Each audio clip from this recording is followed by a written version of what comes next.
आज आपण या ठिकाणी 2 रिडल शिकणार आहोत. रिडल म्हणजे काय? कोडे.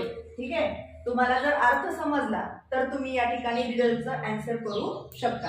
आता या ठिकाणी रिडल्स मी वाचून समजून सांगते, त्यानंतर तुम्हाला आन्सर द्यायचा आहे. आय कॅन फ्लाय, मी उडू शकतो. I am not a bird, पण मी पक्षी नाही.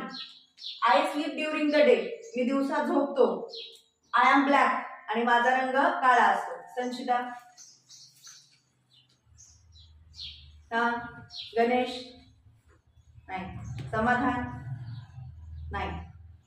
मराठीमध्ये माहितीये का तुम्हाला त्याला काय म्हणतात? मराठीमध्ये काय म्हणतात माहितीये? अश्लेषा, ज्ञानेश्वरी. तो पक्षी नाही पण तो उडू शकतो, त्याला काय म्हणायचं? काय म्हणायचं? वटवाघूळ. वटवाघूळ हा पक्षी आहे का? तो प्राणी आहे पण तो उडू शकतो. असा एकमेव तोच प्राणी आहे जो की उडू शकतो. समजलं काय? तर त्याला इंग्रजीमध्ये काय म्हणतात माहितीये का तुम्हाला? बॅट. BAT, bat. हा, पुढचं कोड आहे बघा. I have 4 legs. I have 4 legs म्हणजे मला 4 पाय आहेत. ठीक आहे.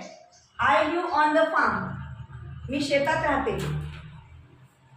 आय बिल्ट, हा त्या प्राण्याच्या ओरडण्याचा आवाज आहे. ब्लीच, सॉरी, काय आहे आवाज? ब्लीच. आय गिव्ह मिल्क, आणि तो प्राणी दूध पण देतो.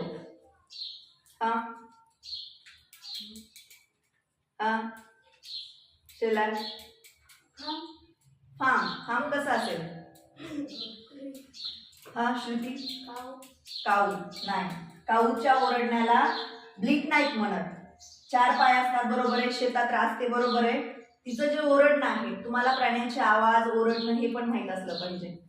हा गणेश, शेळी. Okay, very good. शेळीचं जे ओरडणं असतं त्याला काय म्हणायचं?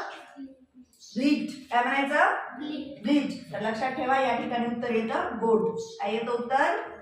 गोट. समजलं? लिहून घ्या.